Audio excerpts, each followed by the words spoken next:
বিভূতিবাবুর পথের পাঁচালী পড়া শেষ করে মাকে বলেছিলাম, আমার নাম অপু দিলে মা, দিদির তো দুর্গা রাখতে পারতে, তাহলে বইয়ের পাতা থেকে টেনে টেনে দিদির ওই দুঃখের অংশগুলো বাদ দিয়ে দিতে পারতাম।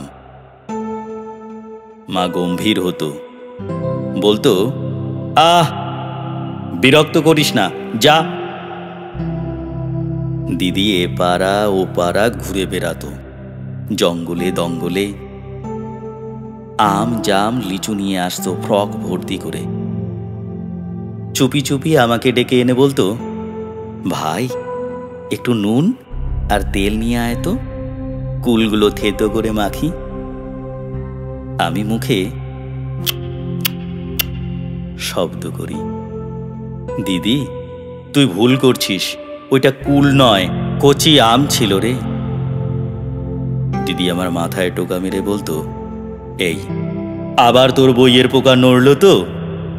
মা দিদিকে বকলেও আমি কাঁদতাম। না মা, দিদিকে বকো না, খুব ভালোবাসো। মা আমার পিঠে দমাদম দিয়ে বলতো, তোর দিদির নাম তিথি, দুর্গা নয়। দিদির জন্য আমার এত মায়া। দিদি মাঝে মধ্যেই রাগ করে বলতো, এমন ভাই যে একটুও ঝগড়া করে না। আমি দিদির কানের কাছে মুখ এনে বলতাম, কাল রেল লাইন দেখতে যাব, যাবি? দিদি হেসে বলতো, সে তো কবেই দেখেছি, কাল বরং তোকে পানি ফল খাওয়াতে নিয়ে যাব রানুদের পুকুরে। বিভূতিবাবু আর আমি জড়াজড়ি করতে করতে একসময় বড় হয়ে গেলাম। খাতা ভর্তি করে কবিতা লিখলাম, গল্প লিখলাম, উপন্যাসও।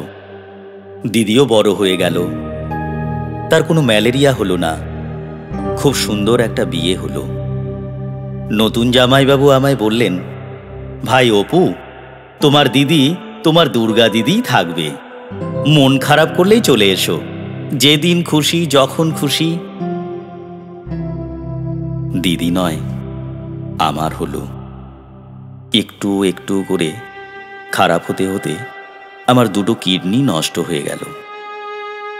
ডাক্তার আশা ছেড়ে দেওয়ার আগে বাবাকে বললেন, ডোনার আনুন। সবকিছু মিলে গেল দিদির সঙ্গে। আমি কত কাঁদলাম। এমন করিস না রে দিদি, তুই যে আমার দুর্গা দিদি, তোর সব দুঃখের অধ্যায় আমি যে মুছে দেব রে। দিদি আমার মাথায় হাত রেখে বলল, এত ভাবিস না, আমার ম্যালেরিয়া যখন হয়নি আর কিছু হবে না। সুস্থ হলাম আমি, দিদি হলো না। জটিলতা শুরু হলো নানা রকম। ধীরে ধীরে শয্যাশায়ী হলো দিদি। আমায় ডেকে বলল, চল রেল লাইন দেখে আসি। আমি বললাম, কি বলছিস এসব দিদি, সেই তো ছোটবেলা থেকেই দেখছি, তা আবার কেন? দিদি হাসল, আবার দেখলে ক্ষতি কি? না না দিদি, তোকে আর কিছুতেই যেতে দেব না। তুই আমাকে বারবার হারিয়ে দিবি এ হয় না।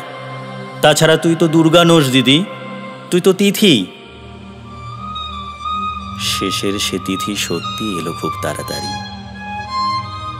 দিদি ডুবে গেল অস্তাচলে। কত ডাকলাম, দিদি ওঠ, দিদি ওঠ। দিদি কিছুতেই উঠল না। অচেতন হওয়ার আগে আমি শুনতে পেলাম দিদি আমায় ফিস ফিস করে বলছে, কিরে অপু, রেল লাইন দেখতে কবে নিয়ে যাবি আমায়?